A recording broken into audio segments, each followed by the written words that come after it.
Alright guys, this video you were about to watch will shock you. Nigerians don't finally analyze what is going to happen in 2027 presidential election. What will happen to Peter Obi? What is going to happen to Mazen Kanu? And what is going to happen to Tinubu as well? Nigerians, this video will shock you.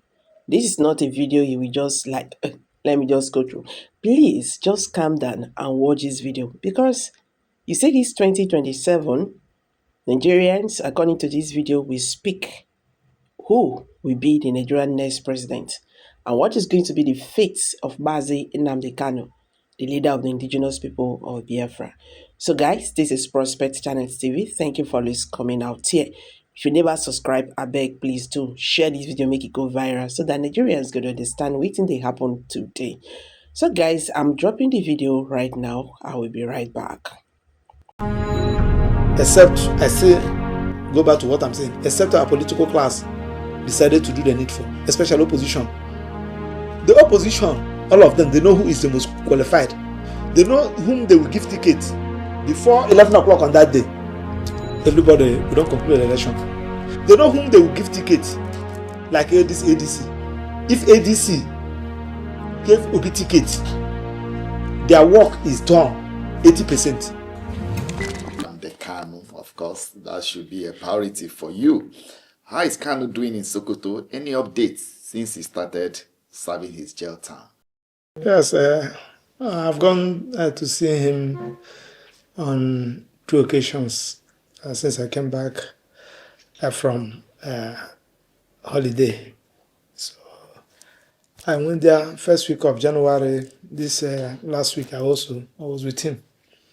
Of course, he's there. You know, he's somebody serving a jail term, so you should know what it entails. So that place is not his house. So somebody that is there, you don't have access to radio, you don't have access to television, you don't have access to phone, you don't have access to your normal environment. You know, Sokoto is a different environment altogether. You don't have people to talk to. I mean, people that are in the same level with you, you know. So it's not a funny situation, but as a freedom fighter and somebody that God has been with, so he's coping up. All right, you were quoted as saying that the recent judgment was not predicated on law, but rather on anger. Can you probably take us through specific area you felt maybe the judge was acting on emotion rather than on law?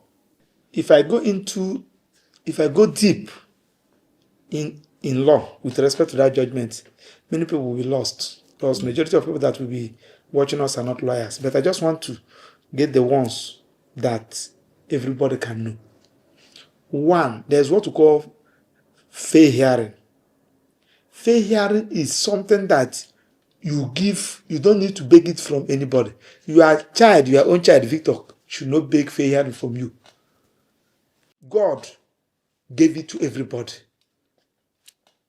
We Christians, you can see when God saw that Adam and Eve has committed that act, he still gives them fair hearing. Adam, where are you? Are you telling me that God don't know where Adam was? Adam said, I'm naked. Have you eaten that fruit I asked you not to eat? That is fair hearing.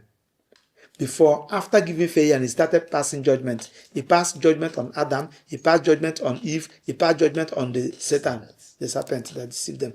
That is God for you. Coming to our own understanding, fair hearing is the key. That's why if you are a judge, there is an iota of bias in any matter that you're handling. You are expected to quit. Do you know that, Mr. Victor, had it been that during that day of that judgment, considering the fact that Mazin Nandekalo and the judge had an altercation. The judge should have disqualified himself from proceeding further in that case. For the mere fact that Mazin Nandekalo have said, no, show me the law, tell me the reason why I should enter the fence. You said that. He said, no, my lord, you cannot. You cannot do it. There was an altercation. So, and Nandekalo was saying that, no, you don't know the law. Now, somebody who said a judge, you don't know the law, even if he's free, would you expect the judge to spare him? That is emotion. That is personal interest. That is personal anger. You don't bring it in the judgment. Ordinarily, the judge should have said, no, I think I will leave this thing for another person to handle. I don't know whether it's a general balance. I said, there are some matters that, please, you people should remove me from this panel. Because if you put me in the panel, if I say what I will say in this panel, imagine that person saying this thing against me, where I did not do anything.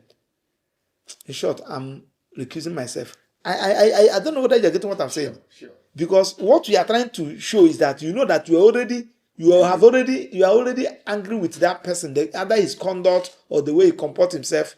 So, and every person, you're a human being. Every person is. So that's why I said in my previous interview that the judgment will stream live. Watch the conduct of that judge. Watch his voice in delivering that judgment. Even there was a time when he was reading that judgment, I don't know whether he forgot that he was reading judgment. He was mimicking Mazin Nandekano. Do you know what I'm saying? Saying that I'm this, I'm this. We are talking about judgment. We're talking about a judge. Do you get what I'm saying? So that's why I continue to say that judgment was predicated on anger. Remember that I said it. Once a judgment is given, the judgment has been given. You have a right to express your opinion. Everybody has a right to express their opinion. And that is the opinion I'm expressing. That my opinion cannot set aside the judgment. But that is a position. So, you asked me a question about the specific. Somebody said, my lord, explain to me. I have motions before you. Explain to me the reason why, especially when he was defending himself, why I should enter into the dock. Because that particular play I took, I wouldn't have taken it. I took it in error. You have the motion before you.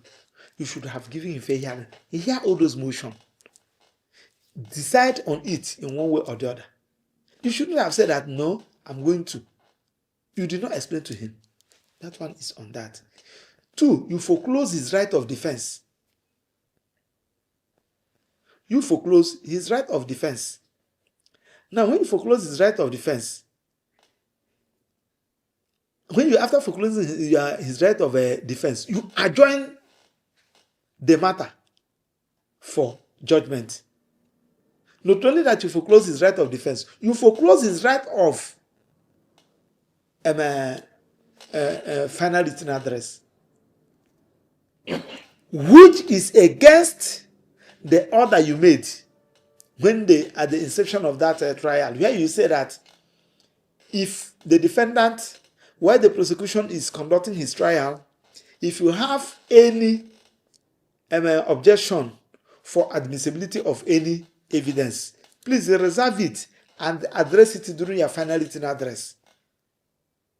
Now, when you now foreclose his right of defense, because of you felt that he is delaying your distance, you should have asked the parties, please, is there any of you that want to file a final written address? Especially when it is their statutory right. Statutory right means both the Administration of Criminal Justice Act and the Constitution gave them that right.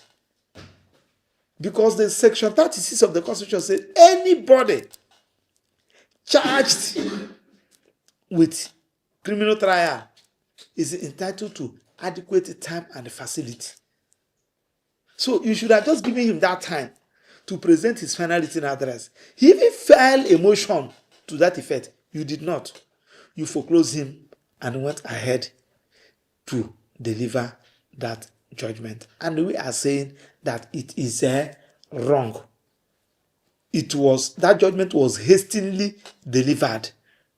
It was delivered out of anger, which was not supposed to be so. That was the little I can say in that. I don't want to go deep about the admissibility of all those exhibits, whether they are admissible in law, whether they are not admissible in law. The problem there is that you did not follow the due process in delivering that judgment. You should have just adjourned that matter. Okay, you say you want to file a final written address. Okay, how many days do you need? Okay, I'm giving you 2 weeks. File and serve the prosecution. The prosecution, I'm giving you 2 weeks. Adjourn it. Why are you rushing? After all, it's not on bail. As if you said that you want to run. Why are you rushing? As if somebody was somewhere teleguiding you. I don't know whether you get what I'm saying. Sure. So that one is on that. All right, the time to file appeal for Nnamdi is fast running out. Can you give us an update on the appeal? Yes, you see, we lawyers are no longer representing him in this case. Just like as I told you the other day, I have some other matters that I'm doing. Rather, he is consulting. I hear them say, like every other person. There are some persons that are doing some matters, especially in election petition. I'm not into that matter. But they will say, Maxwell, please research for me on this specific issue. You research for me on this. You bill them. If they pay you, you research and give to them. They know what they're going to do with it. So he has a lot of consultants, both those he consulted and those that freely offered to assist him. So all those consultants, I'm just acting as one of them and as a rallying point. When they submit, they will give me, because I do go to Sokoto. So most of them have submitted their opinion to him. Then on the issue that has to do with him coming down from Sokoto in Abuja, his appeal is in Abuja and it's in Sokoto. The thing is also affecting the trial, because there are some things that he needed to do. Remember that before this final judgment, he has filed some interlocutory appeal at Court of Appeal, even at the Supreme Court. So there are some things that he needed to do. There are some documents that he needed to get on his own. But because of the fairness, we have applied that he should be transferred to Abuja. They did not. The judge adjourned it. I think it's on this week. He applied through motion expert to the court. So the court said that he should go and serve the prosecution, put them on notice, which he has done, and adjourned the matter, I think, on the 27th. So for him to come down, I believe if he comes around Abuja, it will help him to prepare his appeal. And moreover, somebody that is in detention and is in Sokoto, and you know what is happening in Sokoto. America bombing and a lot of things happening there. So the thing is also affecting him mentally. So he's not mentally stable. As in, this is academic work, it's a paperwork. So to organize himself, and it will worsen it. The judge made an order saying that he should not have access to any electronic gadget. Someone that is representing himself. You're asking me, why do you say that the judgment was predicated on anger? The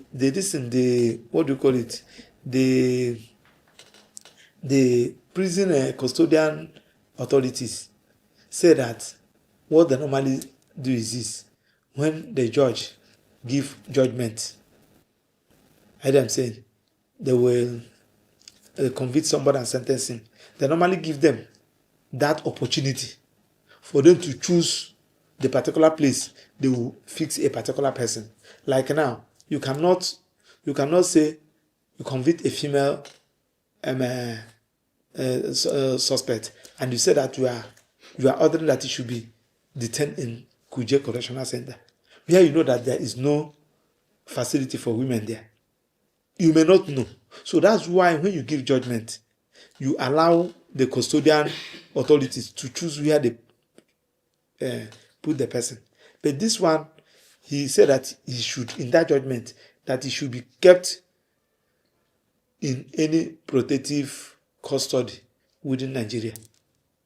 And we heard on that, only for us to hear that he has been transferred to Sokoto. So when we confronted the correctional service, they said that in the remand order, the judge signed, after signing, he mentioned Sokoto, thereby tying them. They cannot go against Sokoto, and the thing is really affecting them.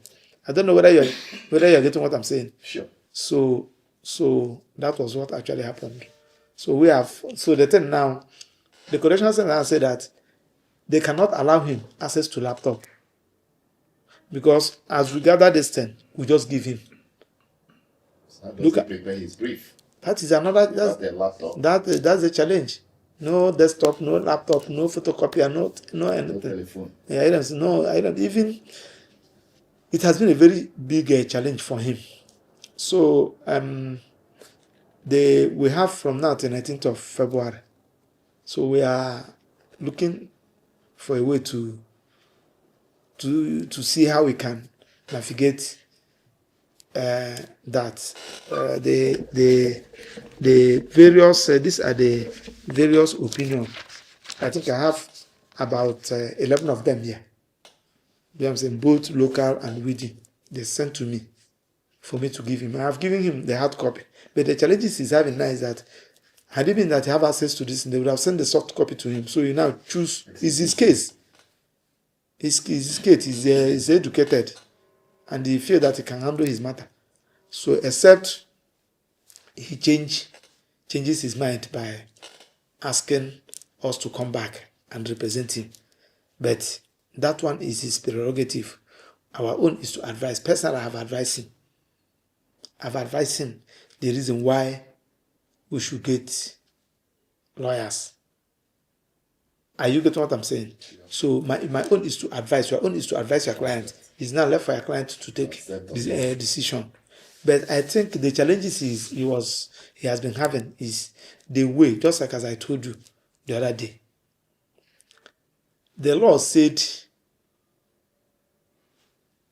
for you to take somebody to court, for you to convict somebody, there must be arrest. There must be investigation which has to do with interrogation and the statement of that person.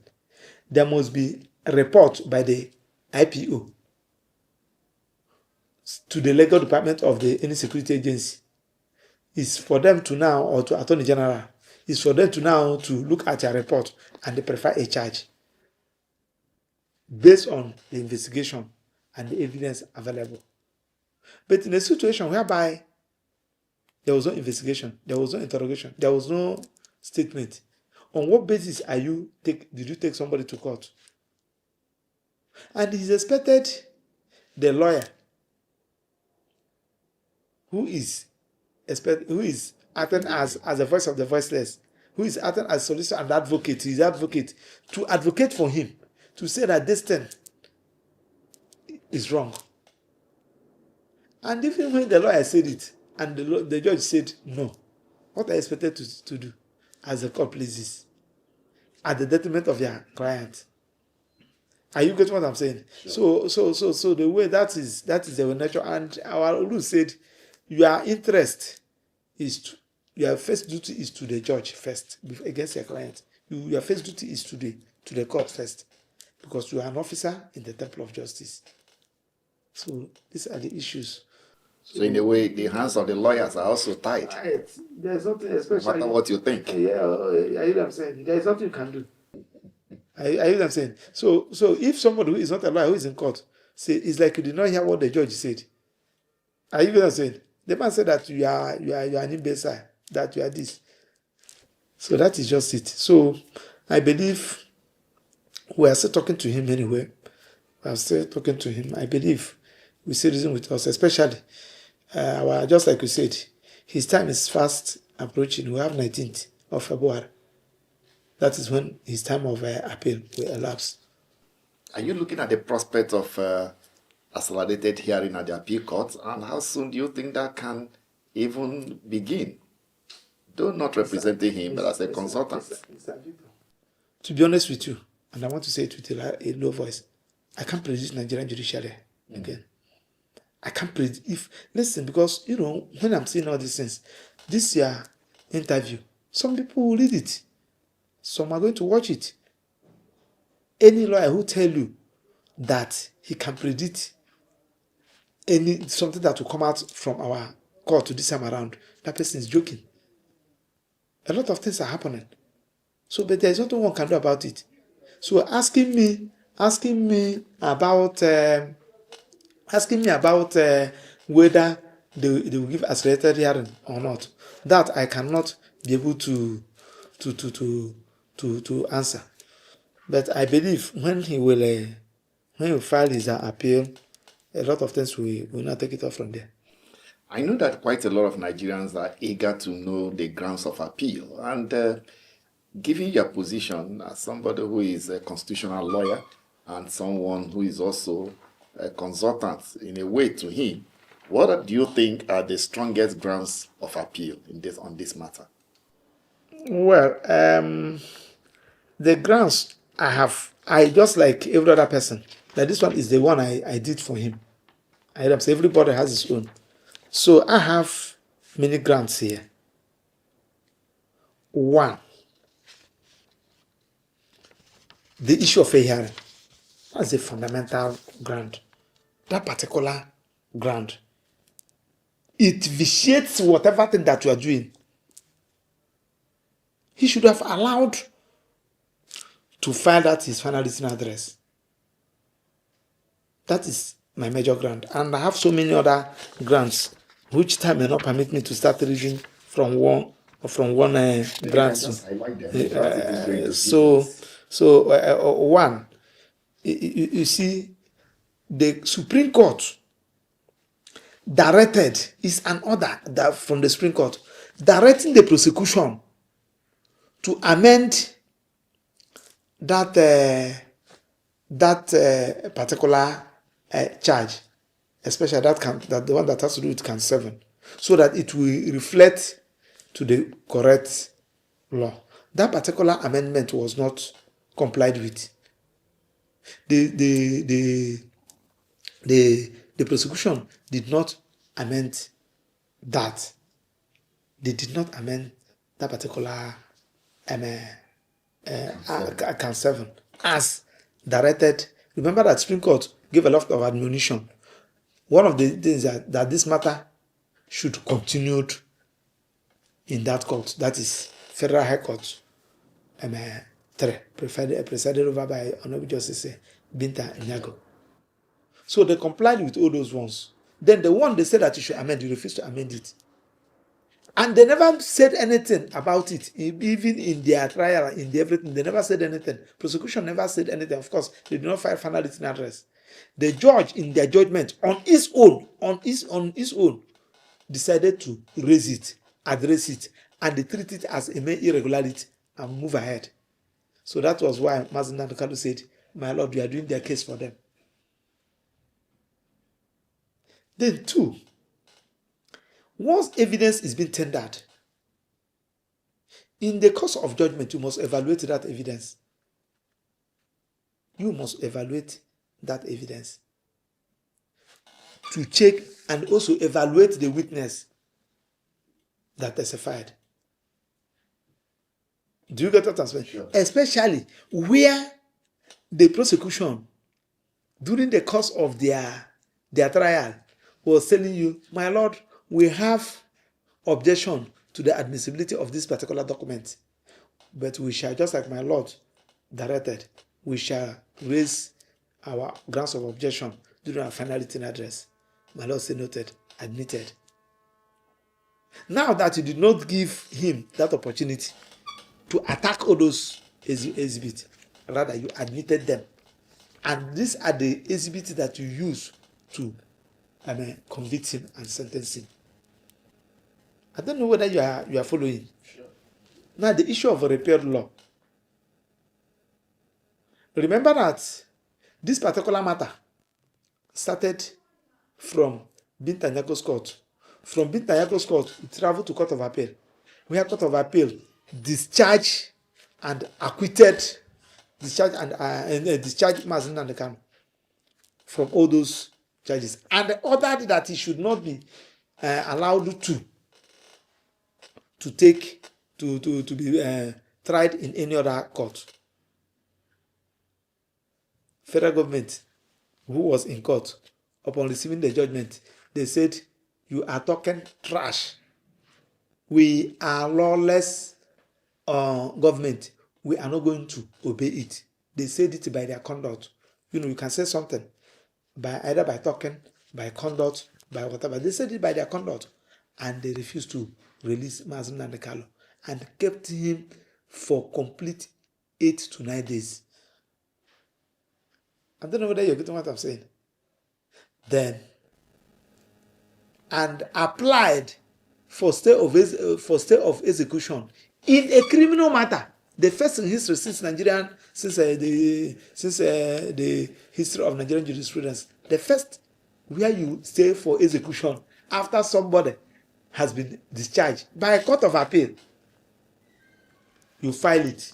Instead of the court of appeal, the panel that they did not send the file to the panel that handled the matter. Another panel now, the matter did not ask, "Oh, today is what date? This is a judgment you gave on the 22nd, and you are coming to us on the 29th or on the 30th or whatever, after 8 days. So you did not comply with our own judgment." Because he who comes to equity must do what? Must come with clean hands. You should first of all purge yourself for that content. The Court of Appeal still granted it and stay that judgment and appeal against it. But is it wrong in law? Is it wrong in law to, since he appealed to the Court of Appeal for state execution, should he have gone to the panel that? No, there was no appeal. There was no appeal. They have not filed notice of appeal that time. They kept him. Execution. They kept him until after 5 days. They now filed their notice of appeal. And they filed, for notice of appeal, they filed it in that court and filed that motion for stay. I don't know whether you hear what I'm saying. Now, I ask you, who kept Mazen and the Kanu in that 8 days? Same government. And you are expecting an investor to come and invest in such a government, in such a society that doesn't obey their own court. I don't know whether you are getting what I'm saying. Ordinarily, Mazen and Kanu wouldn't have subject himself to the authority of court again. This, I know why I'm using this one as an instance. I don't want to go into the ones Federal High Court, Court of Appeal has the judgment they have given in his favor, and they refused. I don't want to go the one that was given internationally, they refused. I'm talking about the one Court of Appeal, second to the highest court in the land. 3 panel, unanimous, no dissenting. I hear them say, ordinarily, Mazen and Kanu wouldn't have submit himself to the jurisdiction of any other court in Nigeria. Because one, he will tell you that whatever thing that comes out, they will not obey. Then why am I disturbing myself? Now, Supreme Court now condemn. You watch that judgment. Supreme Court condemn every aspect of the attitude of the federal government. Both the way they brought him back, both the way they use operation patterns, both the way, a lot of things. And even said that he never jumped bail. That his bail ought not have been revoked. So, are you know what I'm saying?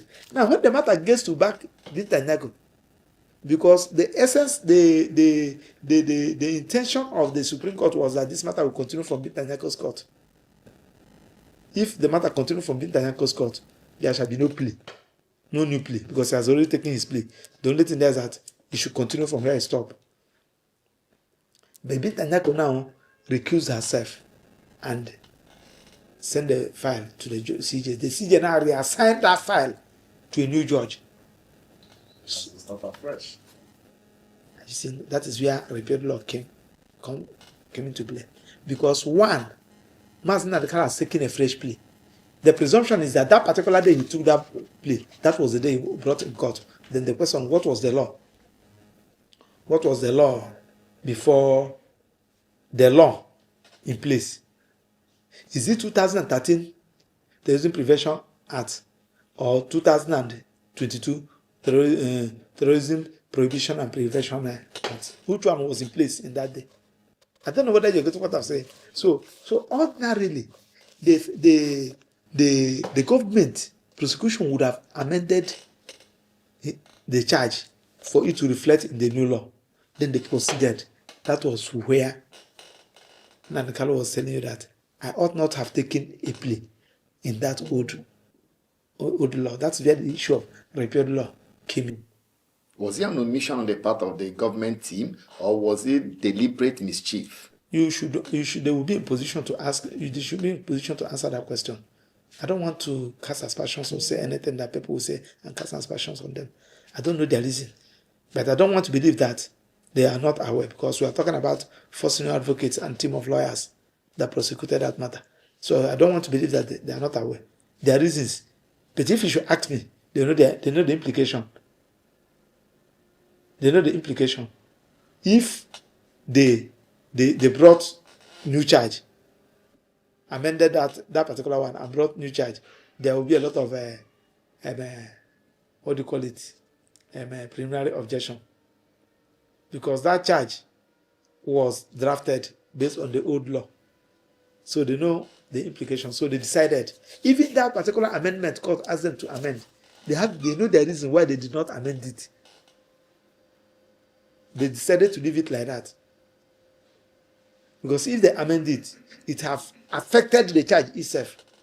It has affected the charge itself. So these are the issues that the challenges we are having with respect to Mazi Kanu. So I can go on and on and on. If you with the combined effect of all these things, you will now discover that Mazi Kanu have suffered the biggest injustice in this world. And why was he like that? Because he's an Igbo man. I can say it any day, anytime. I can call me for debate with anybody. You can't do this thing to an Hausa man, of course, you know the implication. You can't do it to a Yoruba man, of course, you know the implication. So the Buhoti tomorrow is say agitating.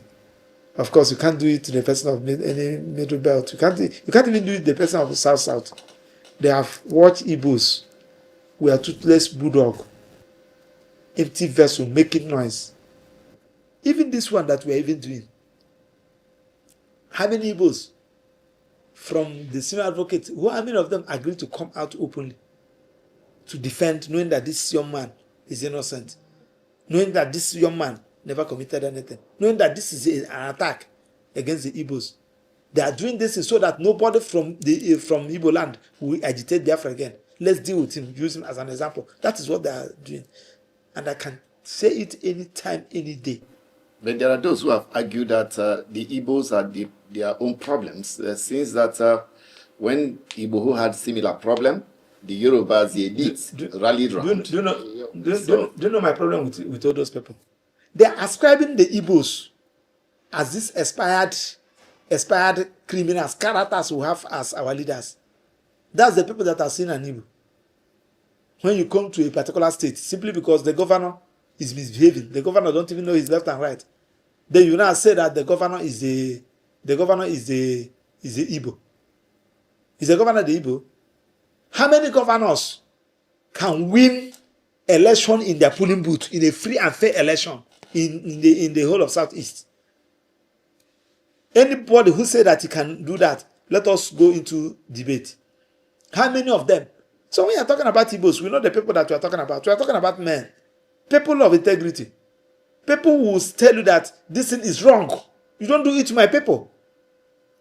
Against anything. Not all those people who are just looking for somebody to help them get a ticket of a political party. Not all those people who are running up and down looking for contract. Not all those people who are looking for somebody that can assist them. So my brother Victor, when you are talking about the Igbos, you people, I don't know, I think I will make out time to write a book on this thing. So that people will know who is the Igbos. Because now, the then Nana Kanu was convicted. Victor, I know you as an investigative journalist with your team. You know what happened in Igbo land. Victor, you know what happened in Igbo land. No family in Igbo land. If you go to the entire southeast, if you go to everywhere, it will be as if you are in the cemetery. Everybody. I was a person now that are receiving the call now. I know what I'm telling you. Victor, I traveled during this Christmas. My house is just more or less a pilgrimage. People were trooping from Anambra, from Delta, from far Obibo, coming to my house to ask me a way forward. One said, is it possible? Can I serve this term of jail for Mazi Nnamdi Kanu? I'm not kidding you. I don't know, ask people. I couldn't, 6:30 in the morning, 6 a.m. in the morning. People have already in my gate, coming to do what? Nobody's asking me, Master, how are you doing? How is your family doing? How is Mazi Nnamdi Kanu doing? Victor, the Igbos, I gave it to you. They love Mazi Nnamdi Kanu. And they appreciate what I told him Mazi Nnamdi Kanu last week when I was with him. I said, my brother, the elder sister was there. The elder sister brought food. We were eating together there in the prison. I said, guy, please, be strong. The Igbos love you. I know what I'm saying. They love you. Are you talking in the market? In Mbise Junction, I went to get something in the supermarket there. All the whole Okada. How far with Mazi Nnamdi Kanu? How is he doing? Any place, if I go to function, people will not allow me to rest. They are not coming to ask me how Mazi Nnamdi Kanu is doing. This morning alone, if I tell, there is no day I don't answer. If I answer 1,000 calls, I'm telling you, 700 of them are people asking me about Mazi Nnamdi Kanu. Are you talking about age people? My father-in-law, who is over 80 years, a very senior lawyer, asking me about Mazi Nnamdi Kanu. I can go on and on. People love him. Forget about all those things that are seen in social media.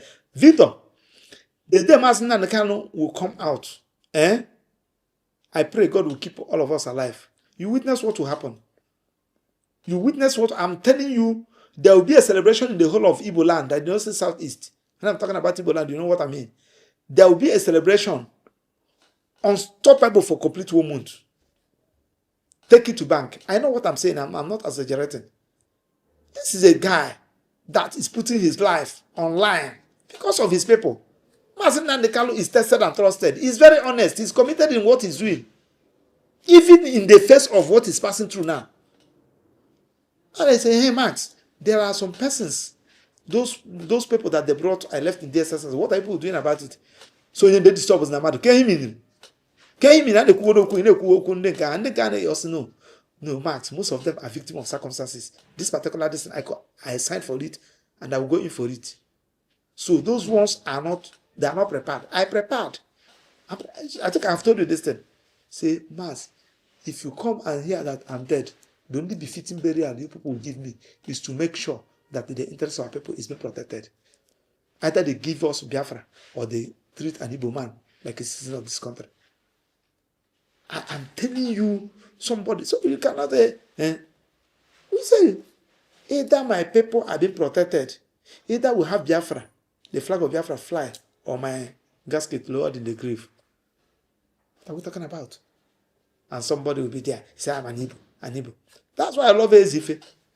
Ezife said, when they interviewed him, who is an Igbo, he said, if you should ask me, the only Igbo leader I have now is Mazi Nnamdi Kanu. Except we are not ready to tell ourselves the truth. I'm an Ezife. I'm from Ikulobe. I was former governor of Anambra State. Let me just come out, Ikulobe now. I know how many persons that will follow me. But let Mazi Nnamdi Kanu say that he's coming to Ikulobe by 8 o'clock. I'm assuring you, before 5 in the morning, everywhere will be flooded by human beings. And when Nnamdi Kanu come, you will see sincere love. My brother, who is a leader. A leader is not by paper. On board is simply because you entered into an office through rigged election and you are bold looting the money made for the poor people, bringing costs for yourself in the name of being rich, converting the money meant for pensioners, and they are laying curses on you, converting the money meant for workers who cannot even have access to their money they work for. They are laying curses on you, and you say that you are Igbo. You are a leader. Leader to who? Leader to Maxwell Opera. Shame unto you. Shame unto all of you people. Stupid set of characters. And, do you know who is an Igbo man? An Igbo man is a man with honor. An Igbo man is an intelligent man, highly enterprise. An Igbo man is somebody that knows his worth. An Igbo man is somebody that is not ready to lick your ass in the name of money. An Igbo man is somebody that even if he's riding Okada, he's proud of what he's doing. An Igbo man is somebody that will be selling pure water. He will be using that pure water to be training his children. An Igbo man is that person that is selling granite, and he will be bold to tell you that with this granite I have produced 2 graduates. That's an Igbo man for you. You can never see an Igbo man sleeping in the church, riding Okada, sleeping in the church. You can never see an Igbo man riding Okada, living in an uncompleted building. No. Remember when I mean an Igbo man? Remember during the Biafran War, some persons came to our place and have children for us. They are answering Emeka. They are answering Chibike. They are answering Yonyechi. But are they Igbos? They are not Igbo. That DNA is sure that they are not Igbo. And that's the person that... See, Victor, somebody you call your son and he gets to the market and say, my father is a stupid man, and slap you. Check, go and run DNA test. It's not your blood. That person is not your son. It's not your daughter. A daughter and a son of a mad man will never allow the father or the mother to be in the market naked. You will make sure that you protected the parents. So somebody, your real brother will not, with the same blood, will not see you cry.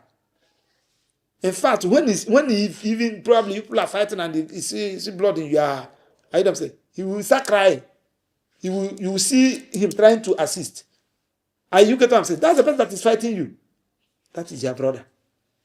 Anybody, when you see you crying and is crying with outsiders with you, is not your brother. Anybody you see writing against Mazin and the Kanu, check the person. I say, you may answer any Igbo name. It's not an Igbo. We know them. All right. So, in the light of the gravity of this matter now, do you think he will concede to engaging lawyers, or do you still think he might be going on to represent himself at the appellate court? You know, Mazin is somebody that the only thing there, the one thing with him, so for you people who don't know, I've been working with him for how many years now? If he believes in anything, he'll go in for it without anything coming out of it. But one thing there is that when you give him advice, he normally review it. And if he's convinced that what we are saying is right, he will go by it. Well, just like as I said, I've talked to him. You know, he has no access. There are some persons that want to talk to him. They cannot travel to Sokoto based on the fairness where they are. And they don't have access to talk to him through phone.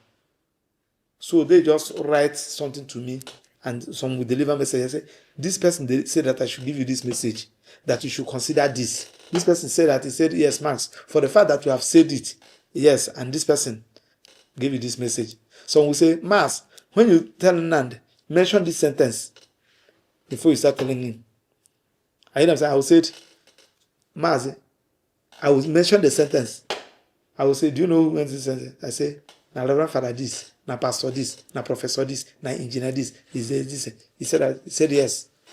That is my discussion with him. Anytime we are discussing. So what happened? I said, this is the message he said that I should give you. I hear them saying, so personally, he has not been happy. Of course, we don't expect him to be happy. And his unhappiness and annoyance is not perfect. It's the way he was being treated. Even a foreigner cannot be treated in this manner because he's an Igbo man. I think I told you that day. There are something that a Chinese will do here and get away with it. If an Igbo man do it in his country, we'll go in for it.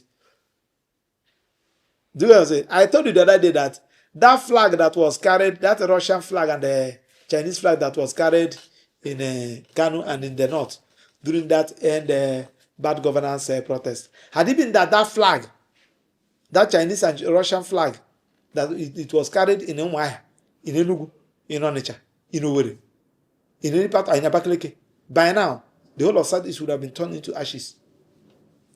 That is the level of hatred. So you have seen how they are making out time discussing about how to appeal the real bandits. What do they want? Do they need allocation? Can we give them more local government? Do they want peace? Do they need this thing?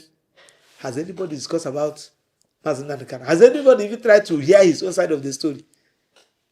The so-called, the people that you call the Igbos, those characters that call themselves politicians, and then if he come out now, he'll be more popular than us. All right, we can't finish this talk without, of course, asking you one or two things about the state of the nation, the state of politics, political parties, 2007 election dynamics. Looking at all that is happening, do you see any silver lining in the sky for the country? Well, personally, on my own, I don't believe that we will get it right on our own. Because after 2023 election, that's when I discovered that this country, we are already in trouble. Victor, you are here in this country. You see what Nigeria did in 2023. You see the effort. You see everything. And you see how that shameless man without conscience, wasn't a Professor Mahmoud Abi, what do you call him? How he thwarted the efforts of Nigeria by saying that there was a glitch. He voted for House of Rep, voted for Senate, voted for President. The same time, the same period, you announce that of House of Rep and this, and written the President said there is a technical glitch. Is that man supposed to be alive? Can he do it in China? He did it and was compensated with ambassadorial this. So after that, and nothing happened. So that's why I told them that let us do it in this way. That hundreds of billions of naira that have been budgeted, trillions of naira have been budgeted for INEC, let them use it and they go to IDP camp, motherless babies home, prison, share it to them and allow the president to continue. So that every 4 years they will check among themselves whom they want to give and give. So that Victor, you rest, so that I will rest. So that we will not be on unnecessary tension. Victor, just imagine those people that died as a result of 2020 election. Wherever they enter, they will be blaming themselves. After that result, my wife wanted to destroy his her BVC. I collected it and hid it. Because that day, she really suffered. She has never voted before. I know what she passed through. It was saying me, P2B. She will come back from work. She will be campaigning. She will be doing everything. That early morning, 5 o'clock, this woman has already drove out of the gate. I said, where are you going? He said that she wants to go where they organize a plastic seat and a canopy where people will sit. Their fellow women, all those, they are listening. At the end of the day, they did everything. And somebody, one person, without considering other millions of Nigerians, only you. And destroy the fate of everyone. So that time we have not, Nigeria had, see, let me tell you, injustice. That's what one of the things Nnamdi Kanu told me. Nnamdi Kanu said that, do I know why America is continuing moving ahead? That the technology in China, in in Russia, mentioning something is more than the one in America. But why America is progressing is that America believes in justice. America believes in justice. I'm not going to say that I should check any country in the world where there is injustice. There will not be any development in that place. He said, go and do it as assignment. That is so far that this injustice in Nigeria, if you like, get anybody that you are elected as a president, for you to survive, for development to come, one thing first, you make sure that there is equitable distribution. You don't cheat other people. let there be everything be unjust and fair hearing. Development will come naturally. And I notice. So the issue of Nigerian politics, I don't know. Now that America has come, bomb some places in Sokoto and declare Nigeria as a country of a particular concern, and national security advisor and some other persons have been going to America begging them, say, let us cooperate, let us cooperate. Maybe America, that's the only thing that will make people to come out to vote. Maybe America will now say another condition is that while you are doing this thing, the 2027 must be free and fair. If America can do it for us, we are there. Are you know what I'm saying? We are there. So that if you are there as a councillor, if you are there as a local government chairman, if you are there as a House of State House of Assembly, House of Reps, Senate, Governor, President, you know that if I did not behave well, the people will vote me out, and people's vote will count. You see what is happening in electoral art. Electoral art since 2023, the Court of Appeal gave the judgment. There are some pre-election matters in the High Court and Federal High Court. Supreme Court gave judgment. Instead of you to acquire all those issues raised by the courts and amend our electoral act, especially transmitting our result at the right time from the polling booth, and that IRF, it must be what do you call it? Any result that is not uploaded in the IRF will not be counted. You are there, sharing the money, sharing the constituency allowance. So I learned that Obi and Atiku Abubakar and Rotimi Amechi, if they can come together, and they said, among all of us, who is the most popular? I don't know what they are arguing. In that particular, those that distant, Victor, you know who is the most competent. My brother, cameraman, you know. Everybody knows who is the most competent. The most competent person there in every ramification is P2B. Is P2B.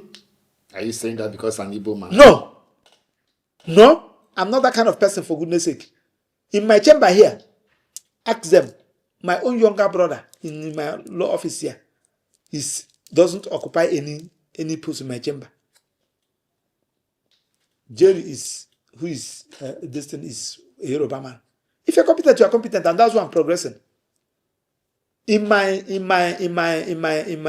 entertainment industry there in Imo State, my own people, I gave them first right of offer, and they're messing up. I sack all of them and go outside and employ people there. And since that time, my company is moving. In what the school will have here, you can see what my office is doing there. If you enter for the distance, if you're qualified, you're qualified. If you're not qualified, you're not qualified. Okay, you say I'm an Igbo man. Oh yeah, I'm from Imo, am I right? Yeah. P2B is from Anambra, am I right? Yeah. Or I call one politician from Imo. Let me support him. Let's start from there. I'm not from Imo, so I wouldn't know. You are from where? You are from where? From Abia. You are from where? I call someone like Oji Zokalo.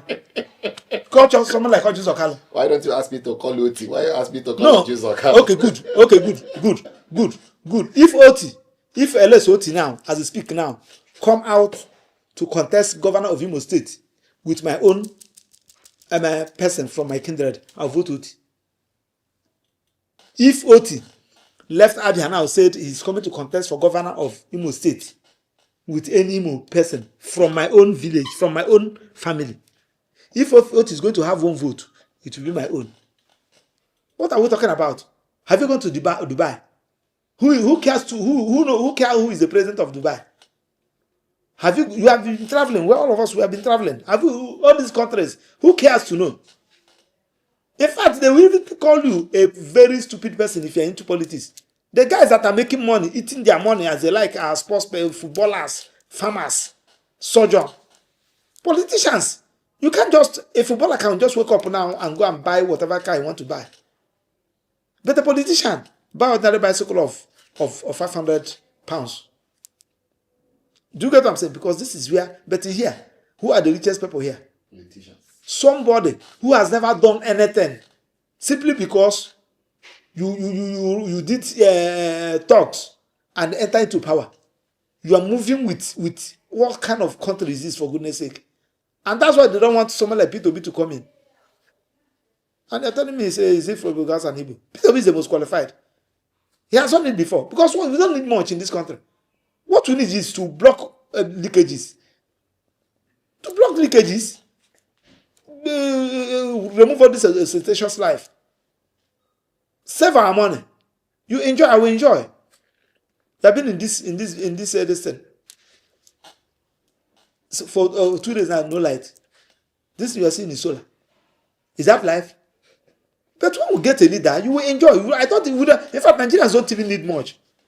You can't travel from here to east. You have to pay for a ticket, 250,000 naira, 200 something thousand naira, something that you can spend 30,000 naira. In the next 6 hours, you're already in your distance, in your place. You can't travel again. Is that life? Are you talking about bad road insecurity? And you're telling me it's from my place, it's from my place. What do you mean by from my place?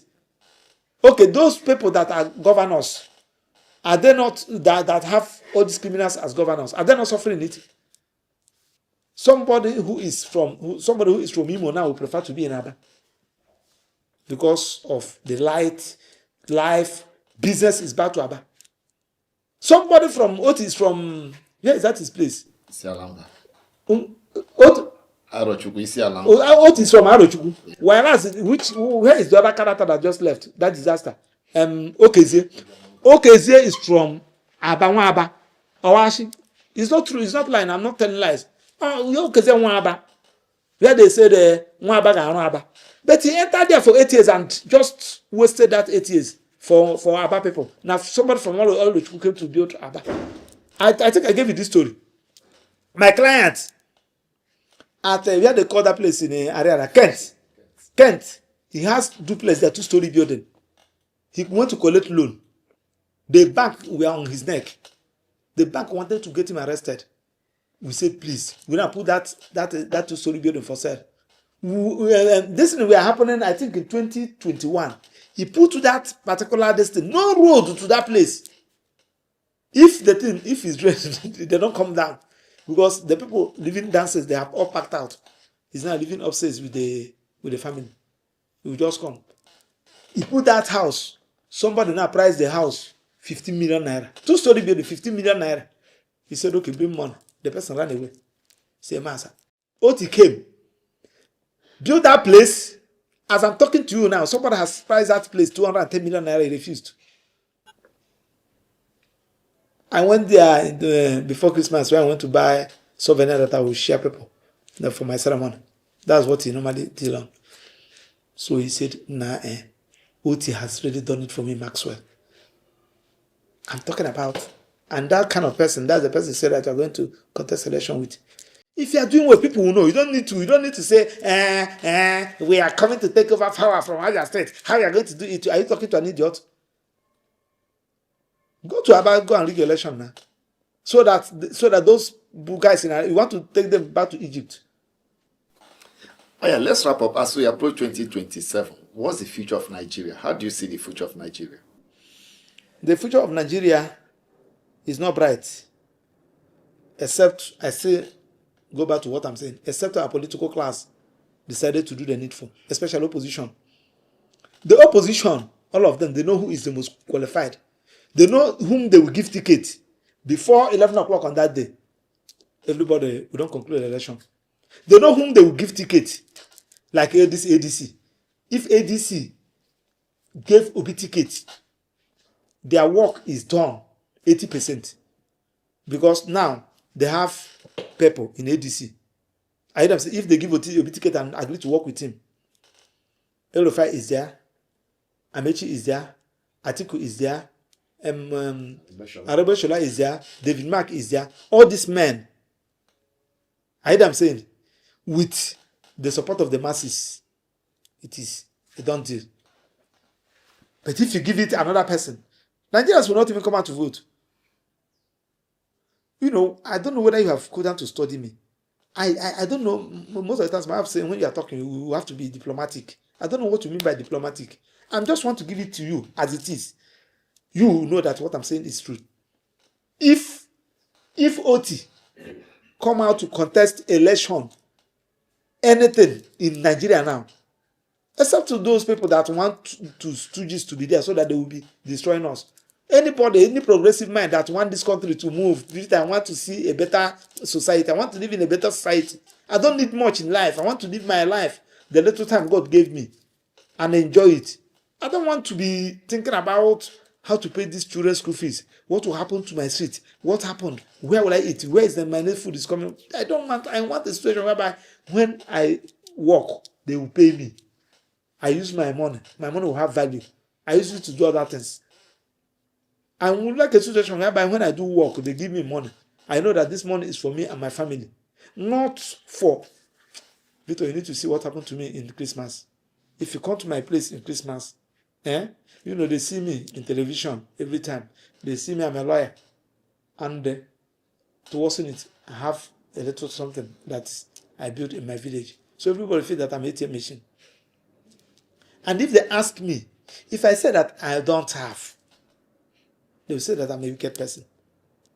My wife was telling one, this man you see here, most of the times he won't have up to 100,000 into his account too.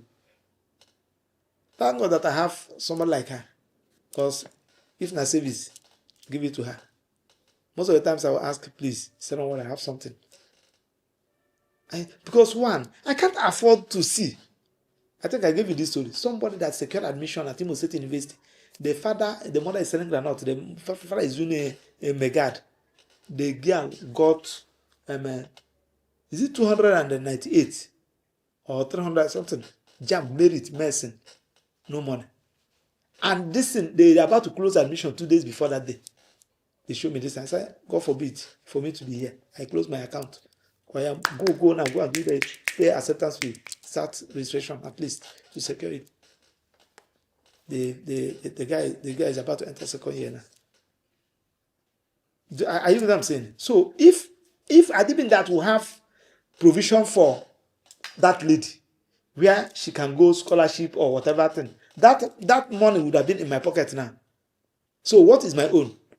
Throughout last year, I spent over 7 million naira paying school fees. That's 7 million naira. Had it been that I have a functional system, that 7 million naira would have been in my pocket. So when you say that you're a big man and the people around you are poor, you're not a big man. So if we have a functional system and I have 1 million naira and that 1 million will be in my pocket for me to enjoy, what are we talking about? Then I have 20 million naira and that 20 million naira will not be enough to assist those around me. Then what kind of life is that? So if I'm begging the opposition, please, you people should come together and get one person. Otherwise, Nigerians will not come out to vote.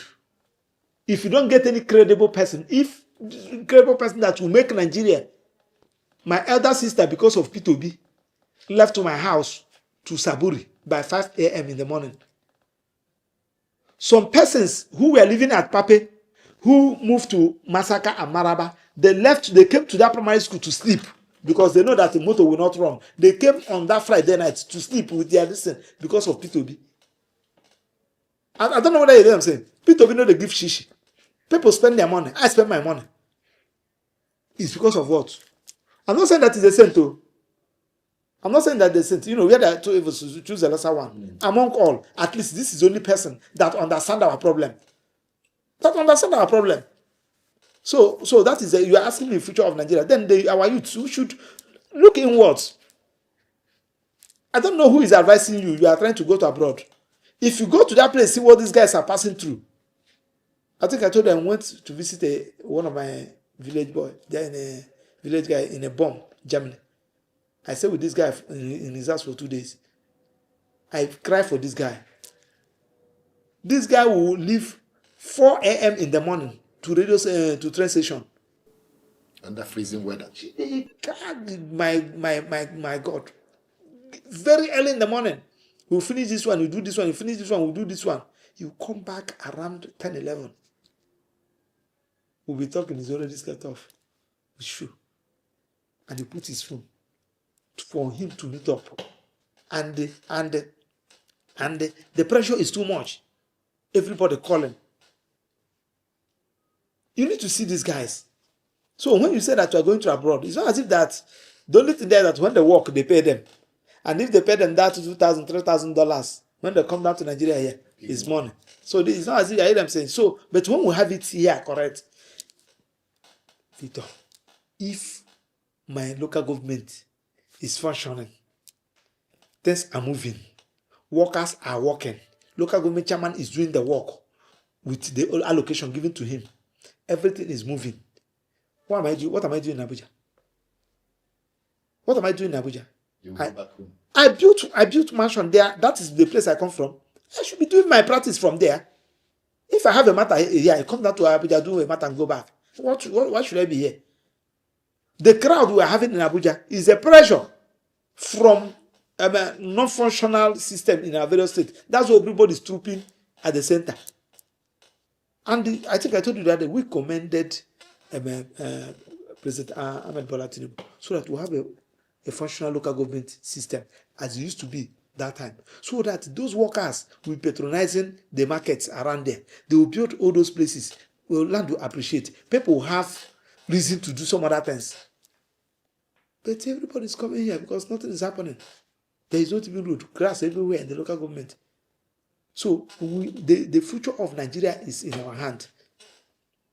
Let us interview people. Let us convince people, especially opposition.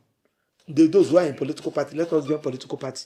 Nobody should tell you not to join political party. Let us talk to people. Give this person this ticket. Let us get it right. We can't continue to cry every time. Do you know that when they are talking about Buhari that time, this death Buhari died, had it been that Buhari died it earlier, probably in that first year in his office, some people would have been alive today.